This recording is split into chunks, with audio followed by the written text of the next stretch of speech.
Hey guys, welcome to Canopy. In this video, we're going to look at Canopy AI's HR interviews.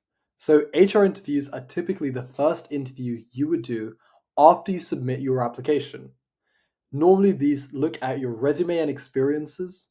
They'll ask you industry-specific questions that are normally vague and superficial, and they'll place you in hypothetical scenarios to understand what you would do should you be in these situations. So we've built HR interviews for 24 different industry types, from investment banking to software engineering, and we've partnered up with job offer holders who've just gone through this process to build the perfect interview and feedback experience for you to practice on. So I'm going to do a demo investment banking HR interview, but there are loads others. And without further ado, let's get started. All right, cool. So now let's jump straight into an investment banking HR interview.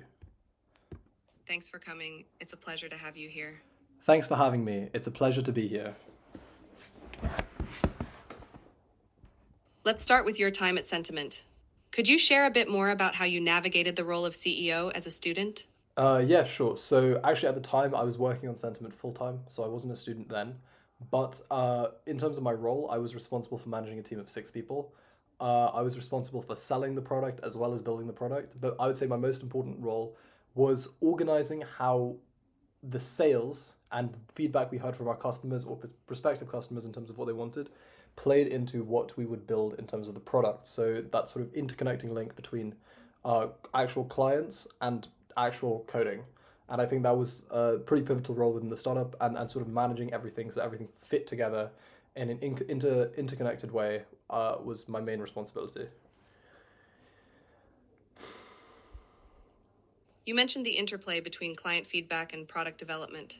Could you give a specific example where this interplay drastically improved your product's performance?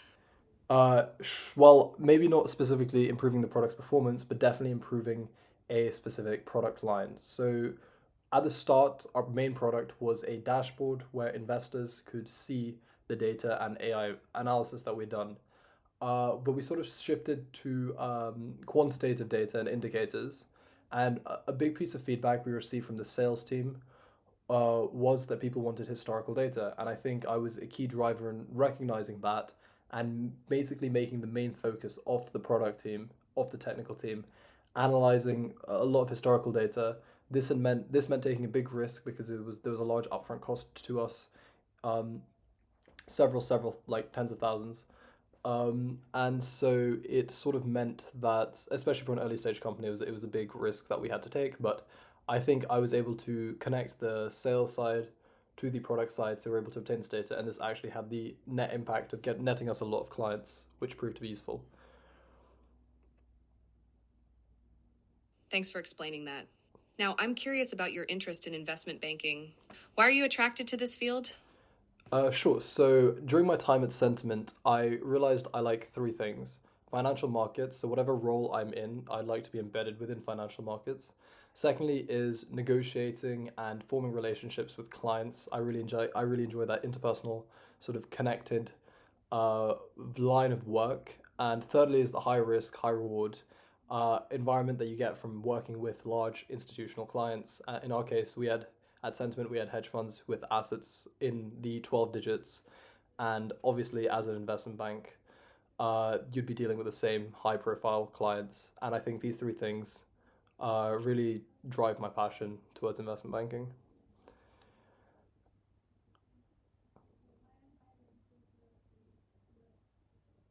It sounds like your experience at Sentiment played a key role in fostering your interest in finance. Could you tell me about a specific moment during your tenure as CEO when you felt particularly energized or inspired by the financial markets? Yeah, sure. So one thing that we did a lot of was preparing presentations and basically a lot of Jupyter notebooks actually. So we prepared Jupyter notebooks for people in hedge funds and show them our data and how they could use that to promote markets. And there was one week where we were able to basically just gather a lot of really exciting evidence to back our indicators, and it was a lot of fun showing this to the general public. Not just because it got us customers, which obviously is nice, but it was just fun seeing something I'd built and my team had built playing a pivotal role in the decision making process of uh, big institutions and a lot of individual algo traders as well. That sounds like a really exciting time for you. Switching gears a bit, you mentioned that you enjoy negotiating and forming relationships with clients. Can you share a negotiation experience you had with a client at Sentiment that challenged you and how you handled it? Yeah, sure. So one of our customers was a uh, another follow-on financial data provider, a large company, a well-known company called Financial Modeling Prep, and they have a cloud division, F&B Cloud. I'll refer to it as that sells to I believe a few thousand algo traders and also some lots of hedge funds. And our product was slightly ropey at the start in terms of its consistency and reliability. So one thing I was able to do that was able to drive the relationship and make it more basically help drive the sales process and form the relationship was actually give the customer my WhatsApp, my personal WhatsApp number. And a lot of the times he would contact me on WhatsApp, like saying, "Oh, this is not working, that's not working," and we'd be able to address the issue instantly. And I think that level of trust on my end, and actually like being willing to sort of form that relationship with our customer, um, was played a big role in actually driving the relationship and the product forward as well. Building that trust with clients is crucial indeed. Now, speaking of high risk and high reward environments, could you recall a time when you had to take a significant risk at Sentiment and how it played out? Yeah, sure. So I think that one big risks that we took was investing a lot of money into getting historical data. So one thing we had sort of seen hints of from the sales team was a pivot towards more quantitative indicators. This was probably 3 to 4 months after launching the product publicly. And there was a lot of technical investment that we would need to do to make the product ready for that, and a lot of financial investment to make the product ready for that because now the data was more quantitative. We needed to be a lot more rigorous with our analysis, etc. Because like third or fourth significant figures might making differences to trading algorithms at that point. So one thing we ended up, so yeah, we basically made the decision to not really pivot, but expand our product offering, and this became ended up becoming our main product offering. But it required a lot of capital upfront and a big risk in terms of the future of the company. If this pivot didn't end up working out, we would have wasted a lot of resources and technical time and financial capital to making this pivot happen, which would have almost possibly even caused the end of our startup because we wouldn't have been able to basically afford it if it didn't work out.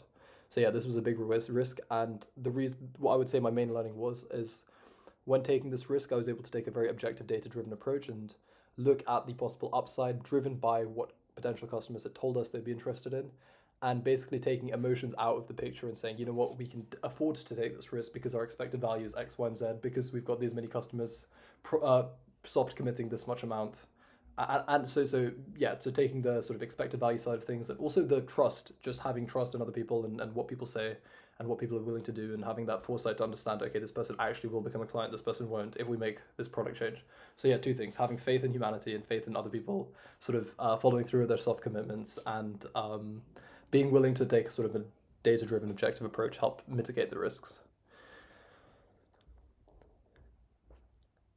That's a valuable lesson indeed. Shifting gears a bit, could you describe a time when you had to work under tight deadlines in a high pressure environment? How did you manage your time and maintain quality work? Sure. So just to clarify, you want me to talk about working under in a high pressure environment with a when there was a tight deadline. Yes, exactly. Um, I'm interested in hearing more about how you handled a challenging situation with a high stakes deadline at Sentiment. Okay, sure. So I guess one thing I can talk about was when our product actually completely stopped working. This was probably 5 to 6 months in, and something had changed in our cloud provider that meant that our product was temporarily down. Now, for maybe most SaaS products, this isn't really a big deal because if the product's down, let's say it's like, I don't know, a video editing software, you can just come back and edit your video in 3 to 4 hours. If our product is down, trading algorithms that used our data ended up not functioning. And the biggest sort of problem with this regard was to do with a provider I just mentioned, Financial Modeling Prep, and a few other providers that used our data. I can give you other examples like OpenBB. So there are a lot of different providers that used our data, and their customers were basically suffering. So our product not working had a bit of a network effect. And so the change to our cloud provider meant that our servers were basically being overloaded with requests because we basically routed these following companies routed all their requests straight to our servers rather than through their own servers to our servers. So what we were able to do is we were able to hack together in a couple of hours a really nifty solution that basically rerouted their client's request to their service. So their service took on a bit more load, and ours didn't. So we could sort of deal with this immediate problems. We were able to reduce the quality of our product, but it was still functional and it was able to provide pretty good data. But for a couple of hours, there was some compromises we had to make, and it basically meant at 1 a.m. staying up for the next 4 hours trying to figure out exactly how we were going to fix the problem as quickly as possible in the most hackiest solution possible, because we basically had clients breathing down our throats, WhatsApping us, emailing us, calling us, in fact, as well. But fortunately, there was a very strong, committed team effort to resolving the problem and several steps we took to mitigate the effects of the damage. And yeah, we got through it. That sounds like an intense situation. How did this experience influence your approach to problem solving and project management moving forward? I think that there's a lot. I've sort of put a lot more emphasis on specific responsibilities.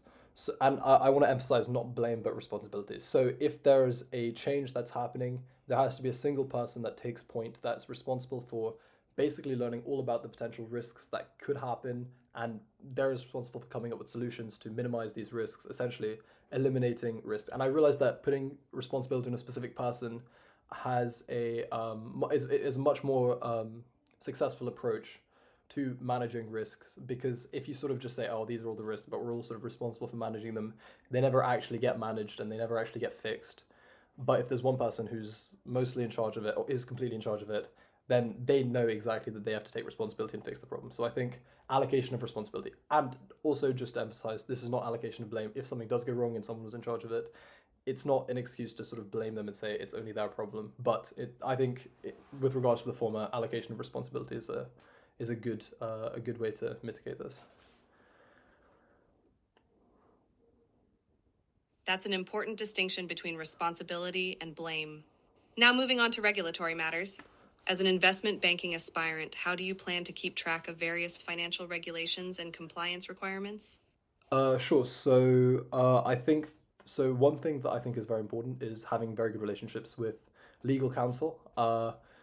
Nurturing good relationships with legal counsel and making sure that they are have a full understanding of the projects that I'm working on means that they can anticipate certain regulatory obstacles that might occur. Also, there's a lot of software, especially AI-based software, that I'm aware of that looks at government pages, looks at regulatory pages, and detects changes and alerts you to changes that might impact you. So yeah, I think having good relationship with legal counsel, making sure that they're fully integrated into the project, and also keeping up to date with the latest tools can help me mitigate these risks. It sounds like you have an excellent plan in place. Could you expand a bit on your experience with regulatory matters during your time at Sentiment and how it might apply to your work in investment banking? Yeah, sure. So during my time at Sentiment, there weren't too many regulations that we had to be worried about, fortunately. But there was one particular one which was with regards to assets we were allowed to hold personally as directors of the company, given that our company was selling financial data. So I think that what we did really well was we sort of basically agreed, okay, none of us, we're not going to try and deal with the regulation as is and declare our assets and all of this stuff.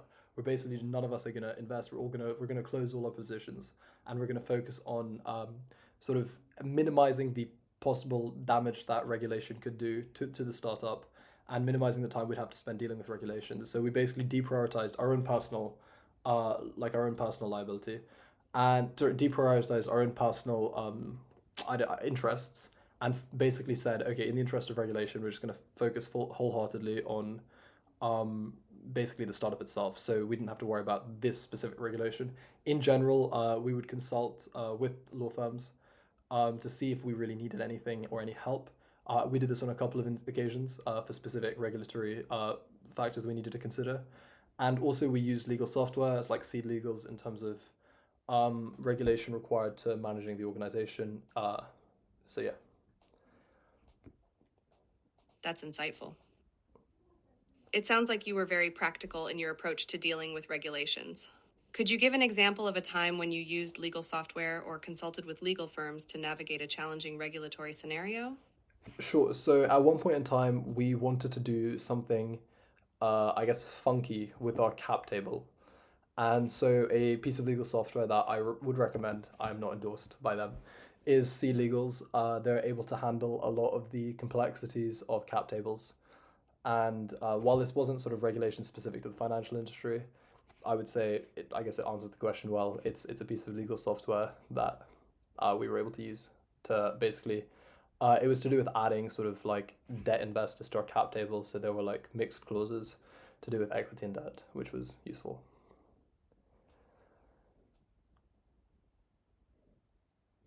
It sounds like you effectively utilize legal software to navigate complex situations.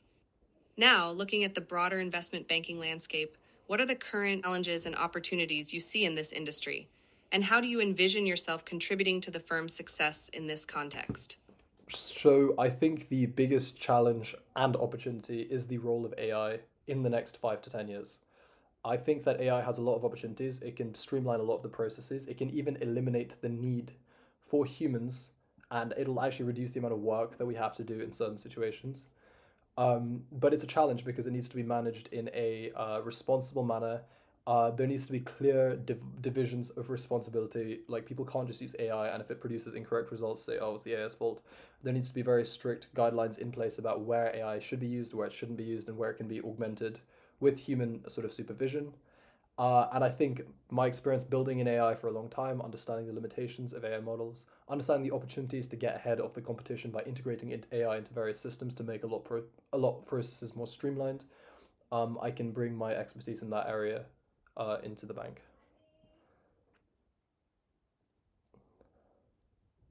Your perspective on the integration of AI in the industry is quite compelling. Could you share an instance from your work at Sentiment where you utilized AI in a way that significantly benefited your operations? I wouldn't be able to do that because the sort of advances in AI weren't around like to the same extent in 2021 as they are today. I understand. Looking ahead, how do you see yourself using your AI expertise to overcome some of the challenges you mentioned in the investment banking industry, particularly around responsible management and clear divisions of responsibility? That's a good question. Just give me a moment to think about it. Absolutely, take your time. I'm interested in hearing how you plan to leverage your AI knowledge in a banking context, especially considering the responsibility aspects you mentioned.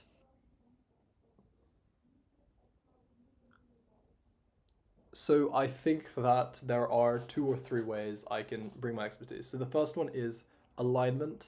AI models should have a good, I guess, idea of what their restrictions are, and I think the biggest problem that the banking industry will face is hallucinations. AI might claim something, a banker might include it in a report, and the report might have high stakes information that that claim might basically cause some detrimental long term consequences. So, to deal with hallucinations, I have a lot of experience with fine tuning, so I can basically help with alignment in that regard.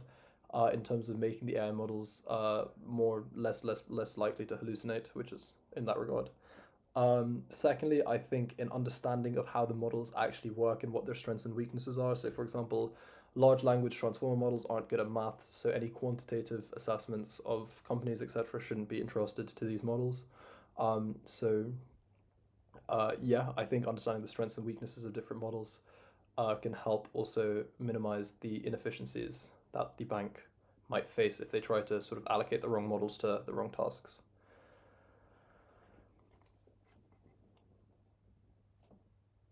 Indeed, understanding the strengths and limitations of models is crucial in AI applications. Lastly, with your unique background and skills, what unique value do you think you could bring to the team here in Goldman Sachs? I think that my technical abilities combined with my sales abilities can allow me to envision products or adaptations to products that we offer to clients.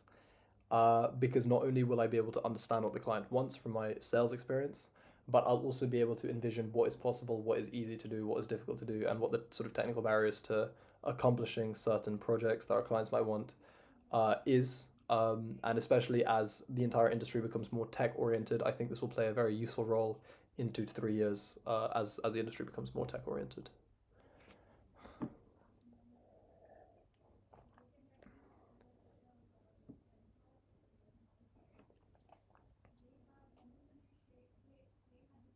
That's all. Thanks. Thanks for coming in. You'll get your feedback in a few seconds. Hey guys, now that we've done the interview, it's time to look at our feedback. So we're going to jump into the review section. But before we do that, let's quickly go over what you will find in the review section. So you'll find an annotated version of your entire interview with specific pointers you can use to improve your answers.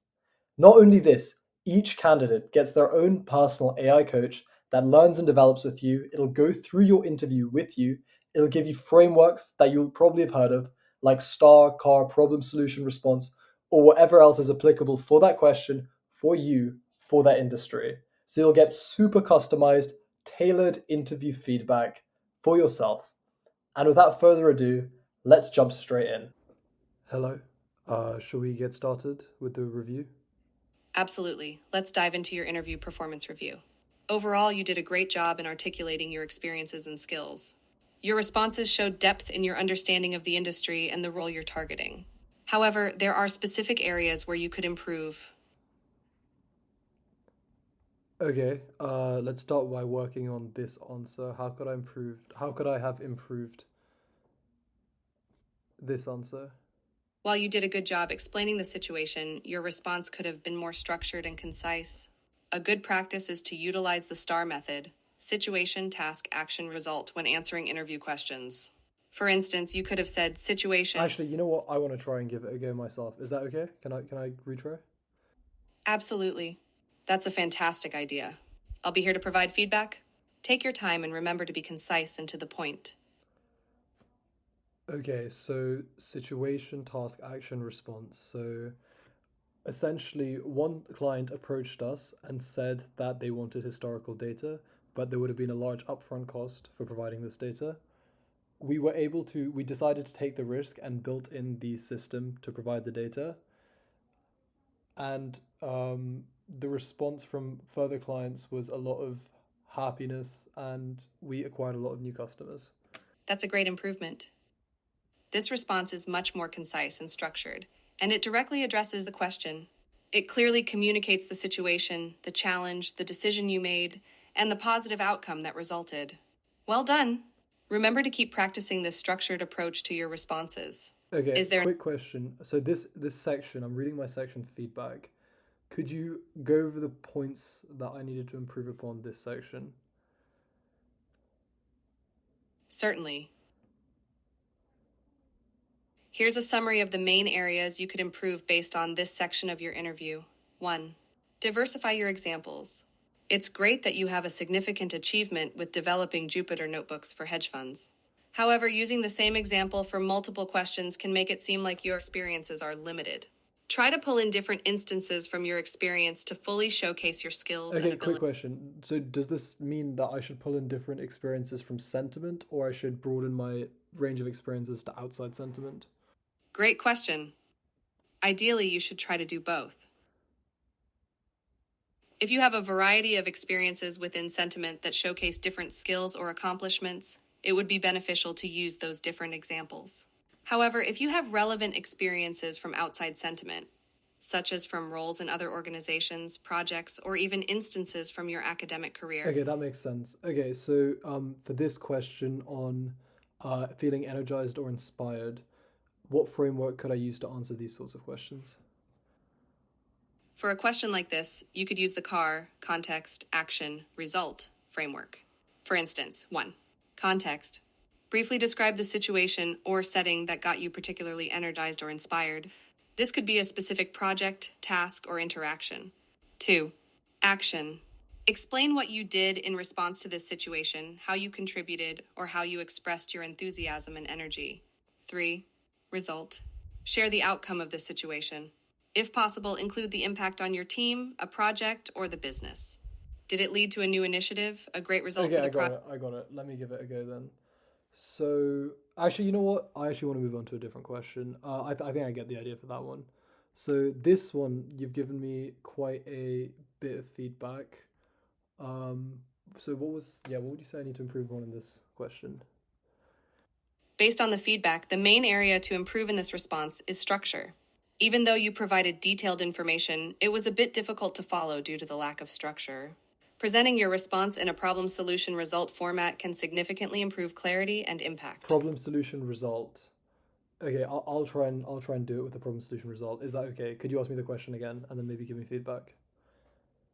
Definitely go ahead.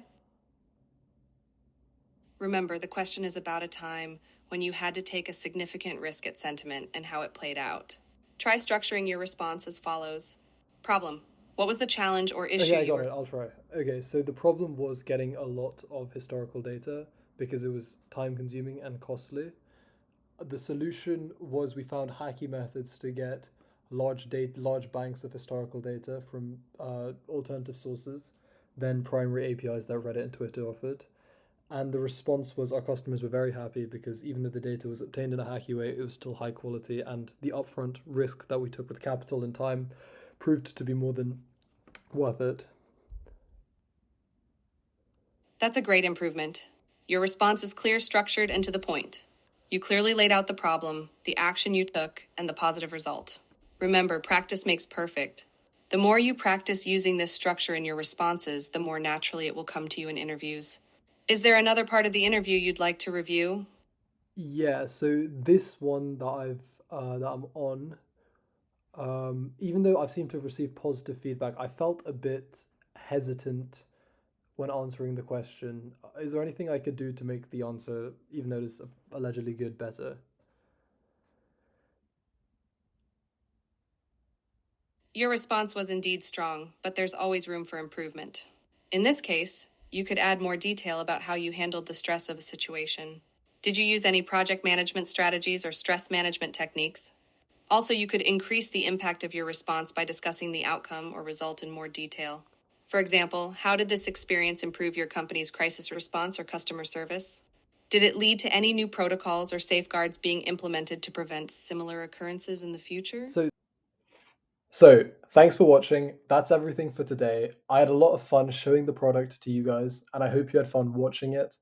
And I hope I've inspired you to go and do some interview practice with Canopy.